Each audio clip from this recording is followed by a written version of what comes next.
Good day, everyone. I'm here today for the continuation of the Group 3 report, which is my topic is the draft. So, what is draft? Okay, draft. Drafting is refers to actually writing the words of the paper. As the writing process, you will write multiple drafts of your paper. Each rough draft improves upon the previous one.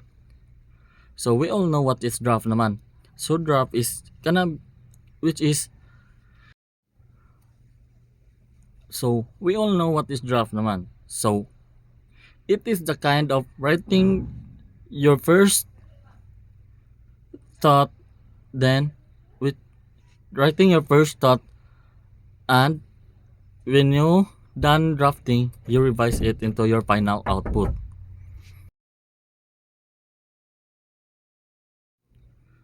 Okay, draft. It is a preliminary version of piece of writing. So, which is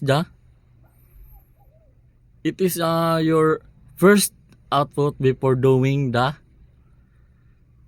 best, which is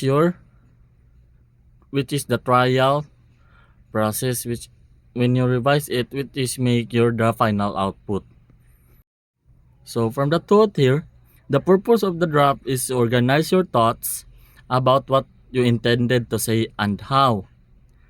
You can continue to fix the language and flesh out the details as you work on it. But your draft should make clear what your paper is about and what it has to say on the topic. So, Ari is makuan gid nimo nga which is yo unsay imong buot ipasabot then which is ato ka sa draft which is imo pa siyang i-hanay para kuan nimo og unsa gibuot ipasabot sa imong gihimo nga kuan baron novel, story or what else. Okay, there are examples of drafts. So the first one is AC draft. So a rough draft of an essay that includes an introduction, body, and conclusion, but with the gaps to be filled in during revision.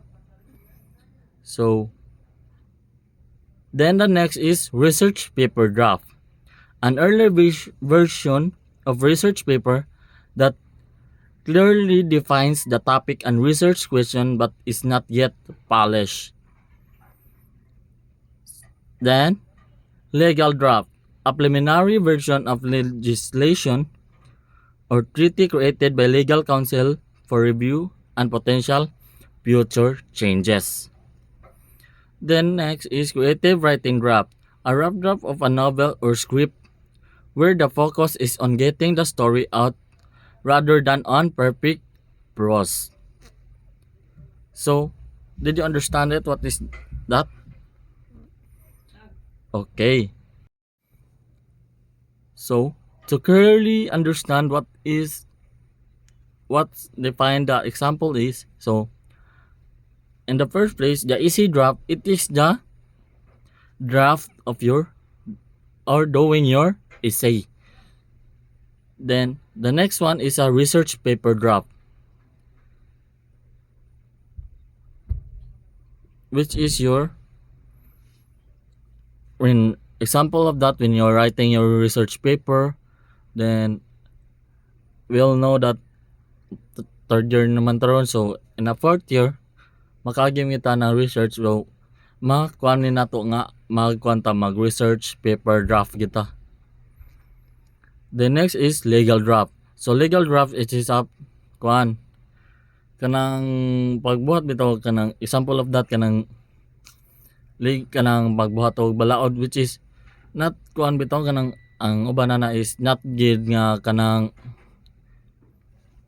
makuan gid na siya nga sakto gid but magagipon na siya drafting para mas makuan bitaw ug unsa gi antumong sa kanang law nga gibuhat.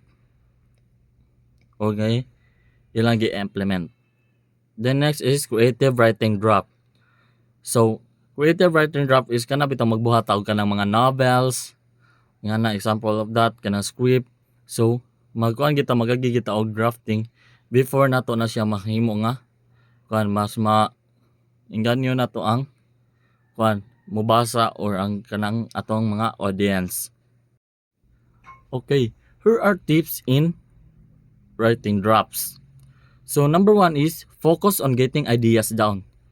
So when we say focus on ideas down, it is your ideas then o unsa imong da. Don't worry about perfect grammar or spelling in the initial stages. Just try to get your thought on paper. So which is o unsa imong nasa kuan sa imong kuan which is your idea, you need to list down it para mas makuan kay which is mao pa man na siya ang drafting pa man na siya dili pa man na siya ang imong final output. Then next is create a basic structure. Organize your ideas into a simple outline before or during the writing process to ensure a logical flow. So let organize your ideas. So kanang ug unsa bitaw imong haging kuan kanang unsa imong haging imong himuon nga kuan kanang piece which is ang kuan ba kanang story, novel or a script. So you need to create a basic structure gid kung unsa imong kuan para mas klaro nimo og unsa gid imong buhaton. Then ikatulo is write out of order. It's okay to write the introduction, conclusion or body paragraphs in any order that feels natural to you.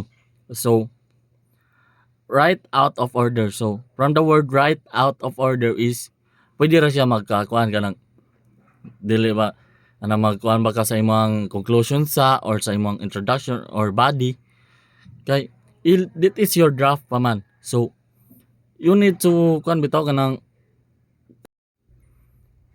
imo gingikuan bitaw og unsa gid imong kuan bote pasabot which is okay ra siya og magkabali-bali kay it is your draft pa man dili pa man siya imong final output. Then upat is leave placeholders. If you don't know a specific fact or statistic, leave a blank space or a note to yourself to come back it to later. So leave placeholder. So leave placeholder it is a kind of kanang bitaw na kay makalimtan or wala kanang napakaigi kanang maglibog pa ka og unsa gito nga imong isuwat diha. So imo na siyang butangan og kan diha kanang leave na mo siya blank space or note nga imo siyang balikan para if makuanan nimo if mahibaw-an na nimo og unsa nga thought ang imong ibutang dito is dali ra nimo siya ma-identify as ato dapita. Then tips on writing drafts. Keep your critical voice at bay. For the first draft, try to quiet your inner editor and just focus on completing the writing itself. So, keep your critical voice at bay. So, it is a kuan bitaw kanang for the first draft, it is try to quiet inner editor and just focus on completing the writing itself. Which is mean you need to develop self-awareness and practice self-compassion, challenging negative thoughts and focusing on facts rather than harsh self-judgment. So that is the critical inner voice at bay. So next is walk away and return later. So taking a break can give you fresh perspective to the next stage of your revision. So walk away and return later which is means nga kana bitaw nga kanang ganahan ka mo pahuway din para mas refresh among auto para sa imong final revision or sa imong kuan para mag-revise na ka. Then para mahan-ay nimo siya og tarong which is that the walk away and return letter. I will show you the example of draft. that is the continuation of the group quiz reporting. So thank you for watching and listening for my video. Hope you understand what is the draft means. Bye.